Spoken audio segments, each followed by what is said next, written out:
பொண்ணு ஒரு மாடலை பார்த்து கேட்குறாங்க, நீங்கள் நிறைய சாப்பிட்டுட்டு தான் இருக்கிறீங்க, ஆனால் நீங்கள் மட்டும் எப்படி வெயிட் போட மாட்டீங்க?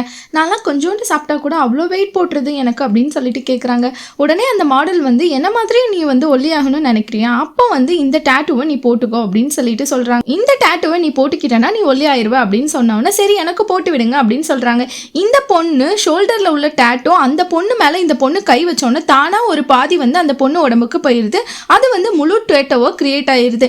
இதை பார்த்து அந்த பொண்ணு வந்து ஓகே இனிமேல் நீ என்ன சாப்பிட்டாலும் வந்து உனக்கு வெயிட்டே போடாது அப்படின்னு சொல்லிட்டு அந்த மாடல் சொல்லி அனுப்புறாங்க. உடனே இந்த பொண்ணு வந்து இஷ்டத்துக்கு சாப்பிட்றாங்க. 1/2 கிராம் கூட அந்த பொண்ணோட வெயிட்ல கூடல. அப்படியே அவங்க எந்த வெயிட் இருக்கும்போது அந்த டேட்டூ போட்டாங்களோ அதே மாதிரியே அந்த பொண்ணு இருக்கிறாங்க. இதையெல்லாம் பார்த்துட்டு இருந்த ஷா அப்படின்ற ஒரு பொண்ணுக்கு வந்து என்ன நடக்குது அப்படின்னு ஒன்றும் புரியல. எப்படி இந்த பொண்ணு வந்து அப்படியே இருக்கிறா அப்படின்னு சொல்லிட்டு யோசிச்சுட்டு இருக்காங்க. ஒரு நாள் ஒரு ஜிம்முக்கு போய் பார்க்குறாங்க. அந்த பொண்ணுக்கு பின்னாடி ஒரு பெரிய மான்ஸ்டர் இருந்து அந்த பொண்ணு அந்த மான்ஸ்டர் வந்து அப்படியே உறிஞ்சிட்டு இருக்கு. ஓ இதுக்கெல்லாம் காரணம் என்னமா இருக்கும், இந்த மான்ஸ்டர் ஏன் இங்கே இருக்கு அப்படின்றத அந்த பொண்ணு யோசிச்சுட்டே வந்து இன்வெஸ்டிகேட் பண்ண ஸ்டார்ட் பண்ணுறாங்க. அப்போதான் தெரியுது அந்த ஜிம்ல வந்து 2-3 பேர் இதே மாதிரி கண்டிஷன்ல போயிட்டு இறந்தே போயிருக்காங்க. இதுக்கெல்லாம் என்ன காரணம்னு சொல்லிட்டு அவங்க ஃப்ரெண்ட்ஸோட ஹெல்ப்போட ஒவ்வொருத்தரை இன்வெஸ்டிகேட் பண்ண ஸ்டார்ட் பண்றாங்க.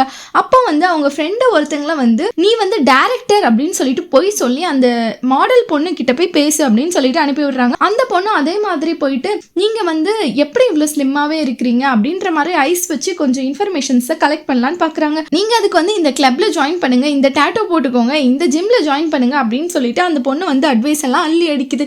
அதுக்கப்புறம் வந்து இந்த பொண்ணு அதை பார்த்துட்டு ஓகே அப்படின்னு சொல்லிட்டு இந்த ஷான்ற பொண்ணு கிட்ட போய் எல்லா இன்ஃபர்மேஷன்ஸையும் சொல்றாங்க. இந்த ஷான்ற பொண்ணு வந்து அந்த கிளப்புக்கு போய் பார்க்குறாங்க. அந்த கிளப்ல வந்து எல்லாருமே அந்த டேட்டூஸ் போட்டிருக்காங்க, டான்ஸ் ஆடுறாங்க. என்னன்னா அந்த எல்லாருமே ஒல்லியா இருக்கிறாங்க. எல்லாருக்கு பின்னாடியும் அந்த மான்ஸ்டர் நின்று அவங்கள அப்படியே உறிஞ்சி எடுத்துட்டு இருக்கு. இதெல்லாம் பார்த்து இந்த பொண்ணு வந்து ஷாக் ஆயிடுறாங்க. அதுக்கப்புறம் அதே மாடல் கிட்ட போயிட்டு எனக்கும் அந்த டேட்டூ வேணும் அப்படின்னு சொல்லிட்டு கேட்குறாங்க. அந்த பொண்ணு வந்து எனக்கும் அந்த டேட்டூ வேணும்னு கேட்டோன்னே இந்த பொண்ணு வந்து அந்த டேட்டூ போட ஒத்துக்கிட்டு அந்த பொண்ணுக்கு வந்து அந்த டேட்டூவை பாஸ் பண்றாங்க. இதனால இந்த பொண்ணுக்கு பின்னாடியும் வந்து அந்த மான்ஸ்டர் வந்துடுது. அதுக்கப்புறம் அந்த பொண்ணுக்கு பயங்கரமா பசிக்குது. பார்க்குறதெல்லாம் எடுத்து சாப்பிட ஆரம்பிக்கிறாங்க. சுற்றி இருக்கிறவங்க எல்லாம் யாரு சாமி இவ அப்படின்ற மாதிரி பார்த்துட்டு இருக்காங்க. இந்த மாடல் பொண்ணு நல்லா சாப்பிட்டுட்டு இருக்குது. இந்த ஷான்ற பொண்ணுக்கு ஒரு பாய் ஃப்ரெண்ட் இருக்காங்க. இந்த பாய் ஃப்ரெண்ட் வந்து இந்த பொண்ணை தேடி வந்து அந்த கிளப்ல வந்து பார்க்குறாங்க. அப்போ அந்த மாடலும் உங்களுக்கு தெரிஞ்சவங்க தான். அவங்க பின்னாடி அந்த மான்ஸ்டரை பார்த்து அந்த மான்ஸ்டரை கொல்றதுக்காக அந்த டேட்டூ மேலே ஓங்கி கை வைக்கிறாங்க. அப்போ அந்த மான்ஸ்டர் செத்துருது, அந்த டேட்டூவும் அழிஞ்சிருது, அந்த பொண்ணு நார்மல் ஆயிடுறாங்க. அதுக்கப்புறம் வந்து இந்த ஷான்ற பொண்ணை பார்த்து உனக்கு என்னாச்சு, நீ ஏன் இப்படி பண்ண அப்படின்னு சொல்லிட்டு கேட்டுட்டு அந்த டேட்டூ மேலே கை வைக்கிறாங்க. அப்போ வந்து இந்த மான்ஸ்டர் செத்து போயிடுது. இப்போதாங்க தெரியுது இந்த ஷான்ற பொண்ணுடைய பாய் ஃப்ரெண்ட் வந்து சாமியார் போல, அவர் வந்து பேயை விரட்டுறதுல எக்ஸ்பர்ட் போல.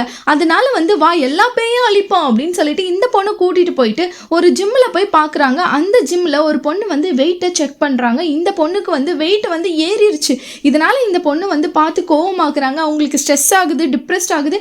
இப்போ வந்து அவங்க ஒரு ஃபுல் பேயாவே மாறிடுறாங்க. இதை பார்த்து நம்ம சாமியார் வந்து ஷாக் ஆகுறாங்க. ஓ இதுதான் ரீசன் போல, இந்த வெயிட் மிஷின்ல இருந்து தான் இது எல்லாமே ஸ்டார்ட் ஆகுது அப்படின்னு சொல்லிட்டு இந்த பொண்ணுக்கு பின்னாடி இருக்கிற மான்ஸ்டரை வர வைக்கணும், அப்பதான் அந்த மான்ஸ்டரை கொல்ல முடியும்னு சொல்லிட்டு வெறுப்பேத்தி அந்த மான்ஸ்டரை வெளியே வர வைக்கிறாங்க. அந்த மான்ஸ்டர் வந்தோன்னா அந்த மான்ஸ்டரையும் இவர் வந்து போட்டு தள்ளிடுறாரு. இதுக்கப்புறம் வந்து அந்த வெயிட் மிஷின்ல இருந்து தான் பிரச்சனைன்னு சொல்லிட்டு அந்த வெயிட் மிஷின் மேல ஒரு பெரிய வெயிட்டை தூக்கி போடுறாங்க. அந்த வெயிட் மிஷின் அழிஞ்சிருது. நமக்குள்ளதாங்க இந்த மான்ஸ்டர் இருக்கு. அதாவது நம்ம வந்து வெயிட் ஏறுறது வெயிட் குறையிறதெல்லாம் நம்மளுடைய லைஃப் ஸ்டைலில் நம்ம கிட்ட தான் இருக்கு. ஆனால் அதுக்காக ஸ்ட்ரெஸ் எடுத்து டிப்ரெஷன் ஆகி இப்படி போகும்போது நம்மளுடைய லைஃப் மாற ஆரம்பிக்குது அப்படின்றத இந்த மூவில அழகா சொல்லியிருக்காங்க. இந்த மாதிரி வீடியோஸ்க்கு நம்ம சேனலை சப்ஸ்கிரைப் பண்ணிக்கோங்க. Tata bye bye. அடுத்த வீடியோவில் உங்களை மீட் பண்றேன்.